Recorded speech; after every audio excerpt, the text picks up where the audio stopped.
I really don't know what I think about Mickey Mouse in Get a Horse. I was actually initially quite confused by this because I found it on Disney Plus. It was very obviously being promoted as a classic animation style, but it was released in 2013. Basically, this turns out that this is combining the classic animation style with more contemporary CGI. And it's interesting, but there's something really uncomfortable about them doing the classic Mickey Mouse today because it feels less authentic. As a one-off, I think it works. It's reasonably alright. But were they to do this as a more routine thing and kind of revive the classic animation, it just wouldn't. It wouldn't work. It would stop being classic. The narrative itself is really boring. And that's, to me, the narrative is exceptionally dull. Pegleg Pete comes along, and obviously Minnie and Mickey are in danger, and Minnie, as is usually the case, is kidnapped by Pegleg Pete. And then Mickey finds himself being bounced out of the fabric of this illustration, and he is then in a movie theatre, an animated movie theatre, which I thought was pretty interesting because it kind of gives the impression that this short film was being watched on the big screen, and then Mickey is now watching it unfold from the big screen. So we have the classic animation style in black and white playing on the screen, and then around it we have this little CGI cinema, and Mickey Mouse is also CGI there, as well as Horace Horsecollar. And it's interesting to see the contrast. It's fascinating to see CGI Mickey interacting with classically animated Minnie. I think that's quite interesting. But the actual narrative itself is not very interesting. I mean, I won't say what else happens in it, but, it's like 5.5 minutes long. I won't spoil the ending if you find it interesting. But the narrative is just by the by. This seems like it was just a little fun passion project that apparently took 1.5 years to make, and I definitely don't think it was worth 1.5 years of effort, because it is quite uncomfortable at times, and it just doesn't feel genuine or authentic. Also, I absolutely hate the CGI quality. It just does not feel like Disney.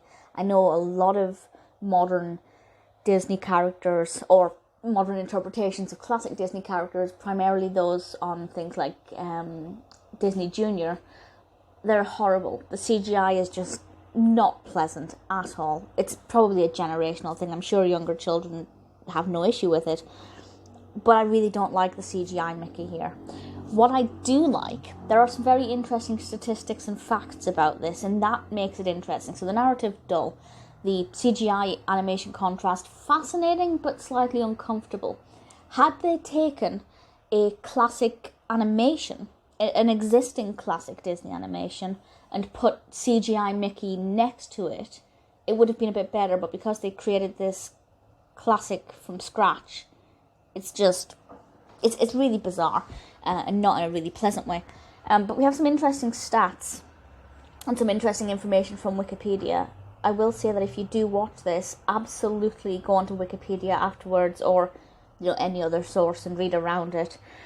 But this is apparently the first original Mickey Mouse animated short since Runaway Bride in 1995, and the first appearance of Oswald the Lucky Rabbit in 85 years, and I hadn't realised it had been that long.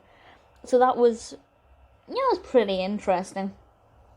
Mickey's voice is actually made up of Walt Disney voice, and I don't know when the last time, Walt himself hasn't voiced Mickey in many decades, but I don't know if they've ever used his voice for a more contemporary Mickey since then.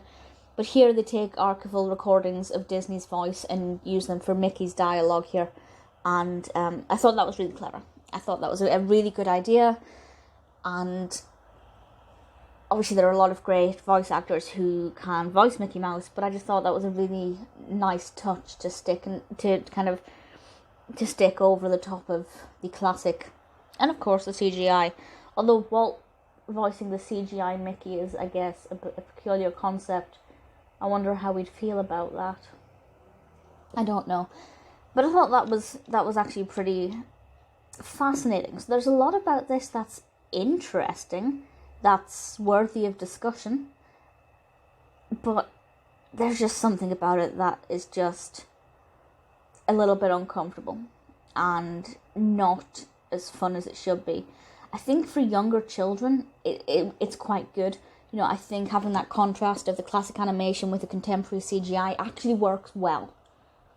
But as a fan of the classic animations and as a fan of the pure, I was going to say the pure and innocent days of classic Disney, but actually they were anything but innocent. A lot of those cartoons were very racist and inappropriate, but it's not ideal.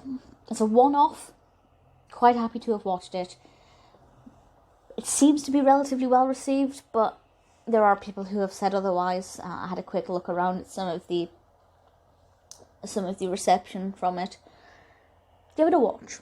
I'd love to know your opinion on this one. Maybe I just hate the CGI style so much and love the classic animation style so much that the two don't work perfectly. And as I said, the narrative was absolutely dull.